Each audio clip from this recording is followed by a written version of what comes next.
Salam hər kəsə. Bu günləri biz sizinlə doktorantura imtahana hazırlaşan tələbələr üçün Reading Comprehension Text Doctorate Level 1, yəni birinci levelın testlərini işləyəcəyik. Reading Comprehension oxuyub anlama deməkdir. Bu testlərin həlli üçün müəyyən qədər bizim bəzi üsulları bilməyimiz lazımdır. Mən sizə təklif edərdim ki, ilk öncə biz bu sualları etdikdə nəyə hazır, nəyə bilməliyik? Bizim bilməli olduğumuz məqamlar bunlardır. Gəlin baxaq. İlk öncə biz boşluğun əvvəlinə və sonra baxırıq. Məsələn, increasingly sözü zərfdir. Zərf özündən sonra mütləq ki, sifət istəyəcək və yaxud da ing-li bir isim tamam istəyər, sifət istəyər. Və biz buna diqqətlə baxmalıyıq və tərcümə də müəyyən qədər müəyyən yox, çox halda bizdən tələb edilir ki, daha diqqətli olaq. Cümləni biz oxuyuruq boşluqdan əvvəli və sonranı. Boşluqdan əvvəl increasingly sözüdür, boşluqdan sonra da idea of. Və burada baxırıq birinciyə. Baxırıq, a new culture of work has been quietly spreading around workplaces worldwide. Dünyada daha çox, yəni iş məkanlarında yeni culture of work, iş mədəniyyəti formalaşmağa başlayıbdır və bu dünya ətrafında yayılmağa başlayıbdır. Baxın, workers are increasingly işçilər çoxlu sayda, yəni getdikcə çoxalır, yəni artımlı sayda nə edirlər? Accepting yəni qəbul edirlər. The idea of quiet quitting. Quiet quitting o deməkdir ki, səssizcə, yəni istefa deməkdir. Səssizcə boyun qaçırmaq deməkdir. Workers are increasingly accepting quiet quitting. İşçilər getdikcə, yəni çoxlu sayda bu ideyanı qəbul edirlər, yəni işdən istifa etmək ideyasını qəbul edirlər. Burada covering sözü var. Covering getmir məna baxımından düz deyil. Çünki covering örtmək deməkdir. Guess idea of ideyaları təxmin etmirlər kimi belə bir fikrimiz yoxdur. Thinking fikirləşirlər. Xeyr, burada accepting deməkdir. Yəni artıq bu insanlar qəbul edirlər ki, quiet quitting, yəni işdən istefa etməyi fikrini qəbul edirlər. This is when workplaces sözü var, workers sözü var, employers və companies sözü var. Bu o zaman baş verir ki, işçilər workers, yəni stop doing things that are not in their contract. Bu o zaman baş verir ki, İşçilər bunu dayandırır, kontraktlarında, müqavilələrində olmadıqları şeyi etməyi dayandırırlar. Təbii ki, biz burada işçilər sözünü götürəcəyik, workers. Workplaces bilirsiniz nə deməkdir? İş məkanları deməkdir. Employers işə götürən deməkdir. Companies isə yəni kompaniyalar, firmalar deməkdir. Biz təbii ki, buradan məna baxımından görəcəyik ki, söhbət işçilərdən gedir. İşçilər kontraktlarında olmayan işi dayandırırlar. Növbəti gəlirik bizə website entrepreneur.com. Belə bir website var, entrepreneur.com. Yəni işə götürən.com saytı. Neyniyir? Adresses ünvanlayır, puts qoyur, focuses nəzərə çarpdırır. Bir də müəyyən etmək sözü var. Gəlin baxaq yerinə qoyaq. Deyir ki, həmin bu website müəyyən edir ki, quiet quitting as follows. Yəni aşağıdakı kimi müəyyən edir. Müəyyən etmək sözü də burada nədir? Defines. Focuses, focus dedim ki, bu focus nəzərə çarpmaq, diqqətini vermək kimi gedir, adresses ünvanlamaqdır. Amma burada deyir ki, quiet quitting, yəni ki, səssizcə istefa vermək ifadəsini aşağıdakı kimi müəyyən edir. Müəyyən etmək sözü də define uyğun gəlir. Sonra deyir ki, quiet quitting is a process of coming to work. Quiet quitting, yəni səssiz bir, yəni işdən çıxmaq, elə bir prosesdir ki, sən işə gəlirsən, coming to work. Coming to work to achieve. Yəni işə gəlsən, bizə baxın, görün burada məstər istəyir. Məstər istəyirsə, məstərdə olan hissə bizdə D variantıdır. Yəni quiet quitting-də məqsəd proses odur ki, sən işə gəlirsən nə üçün? Minimum tələblərini əldə etmək üçün, gördünüz, D variantı burada uyğun gəldi. Yəni sənin işdə olan minimum tələblərini müəyyən etmək üçün gəlirsən, yəni müəyyən vaxtda təyin edilmiş tələbləri. Sonra orada deyir ki, it added, həmçinin əlavə olunur ki, that workers don't offer, işçilər don't offer, işçilər yəni təklif olunmur. İşçilərə təklif olunmur ki, don't offer. Offer var. Biz yenə burada məstər istəyirik. Məstərimiz də nədir burada? To do. To do overtime. Deyir ki, it added that workers don't offer. Bu əlavə də qeyd olunur ki, işçilərə overtime, yəni işdən əlavə vaxtda işləməyi, to do, yəni işləməyi təklif eləmirlər. Don't do duties not in their contract. Kontraktlarında olmayan, yəni ki, işləri etmirlər. And do not go to extra miles, yəni əlavə işlər etmirlər. Yəni bunlar təklif edirlər ki, işçilər, biz bunları yəni overtime kontraktımızda olmayan işləri etməkdən, overtime əlavə işləməkdən boyun qaçırırlar.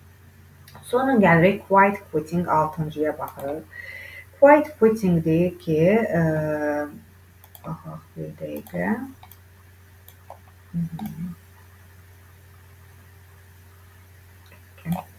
6-cıda qalmışdıq biz. Demək, quiet quitting populyarlıq qazanıb pandemiyadan bəri, yəni pandemiyadan sonra biz görürük ki, burada bu bizdən zamanı istəyir və zamanımızda baxırıq ki, since var burada. Since götürdük, bu düzdürmü? Since nəyin göstəricisidir? Since indiki bitmiş zamanın göstəricisidir. Quiet quitting has increased in popularity since coronavirus pandemic. Pandemikdən bəri quiet quitting daha çox populyarlıq qazanır. People want a better work-life balance. İnsanlar daha yaxşı iş balansı istəyirlər. Workers are abandoning unpaid duties they once voluntarily carried out in their workplaces. İşçilər bir zamanlar könüllü olaraq qəbul etdikləri, yəni könüllü olaraq pulsuz etdikləri vəzifələri etməkdən artıq boyun qaçırırlar. Və biz baxırıq ki, cavabda burada essentially əhəmiyyətli, compulsory vacib, hopelessly ümidsiz, voluntary isə könüllü. Əvvəl bir işi işçilər könüllü edirdilərsə, artıq indiki dövrdə deyirlər ki, artıq biz pandemiyadan sonra biz yəni ödəniş olmayan işi etmirik. Və gəldik burada biz voluntary, könüllü etdikləri işi artıq etmirlər. Gəlirik burada 8-ciyə baxırıq. Görürsünüz ki, 8-cidə də artıq bizdən genə zaman baxımından zamanı nəzərə alaraq bizdən testlər etməmizi istəyir. Some employers, bəzi deyir işçilər, some employers are responding with what is being termed as quiet firing. Bəzi artıq işə götürən employers cavablayırlar. Yəni buna cavab verirlər ki, yəni işə götürürlər də artıq buna nə ilə cavab verirlər? Quiet firing, yəni olduqca artıq şəkildə işdən uzaqlaşmalara, сокращенияlara, yəni artıq işə götürənlər də buna şərait yaradırlar. Və accepting olmaz, yəni qəbul edirlər, yox. Yəni bu situasiyaya onlar cavablarını nə ilə verirlər? Yəni işə götürənlər cavablarını onunla verirlər ki, kütləvi şəkildə nə edirlər? Сокращенияlar təşkil edirlər. Yəni onlar işə götürənə sərf edir ki, yəni işçi əlavə pul ödəmədən onun işini yerinə yetirsin. Artıq işçi də bu pandemiyadan sonra bunu etmirsə və artıq bu işə götürən də bu işlə razılaşmır və сокращенияları əmələ gəlməsinə şərait yaradır. Sonra deyir ki, this is, baxın, burada artıq conjunction qoymalıyıq. Burada conjunctionlardır. When nə vaxtdır, which hansıdır, that kidir, yəni what budur, what nədir və s. What nədir, that o bu mənası da var, ki mənası da var. Baxaq görək burada nə deyir. Bu zaman boşlar, try to get employers to leave. Bu belə bir hal baş verəndə, yəni işəgötürənlər də çalışırlar ki, bu işçiləri uzaqlaşdırsınlar. Bu zamanda sonda when olacaqdır. This is when. Bu o zaman olur ki, işəgötürənlər çalışırlar ki, employerlər işi tərk eləsinlər.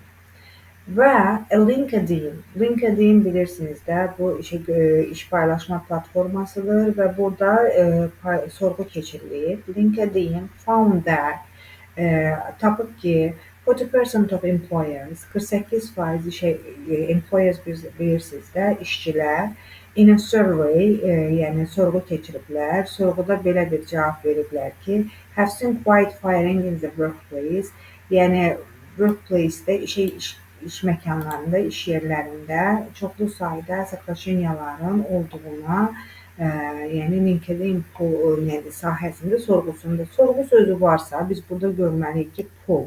Yəni orada pull artıq LinkedIn pullunda, yəni pull bilirsiniz nə deməkdir? Orada bir neçə sorğu keçirirlər və sorğuda siz faiz və yaxud da nisbət göstərilə bilər. Siz onu işarələməlisiniz. Sahələrdir. Balaca, yəni bir test kimi bir şeydir. Və onu götürürsünüz. Bu sahələrdə 48% işçilər artıq bu sorğuda iştirak ediblər və məlum olub ki, yəni quite firing, сокращенияlar artıq iş yerində daha çoxdur. Notice bilirsiniz nə deməkdir? Notice nəyisə yada salmaq. Recording qeyd deməkdir. Selection seçim deməkdir. Amma poll isə LinkedIn pollunda, yəni poll biz bilirik ki, o sorğunu nəzərdə tutur və ona görə də variantı burada uyğun olur. Gördüyünüz kimi bu testi həll etmək üçün bizə bir neçə variant lazımdır. Bizdən söz testi istəyir, bizdən conjunction etmək istəyir, bizdən zamanı istəyir.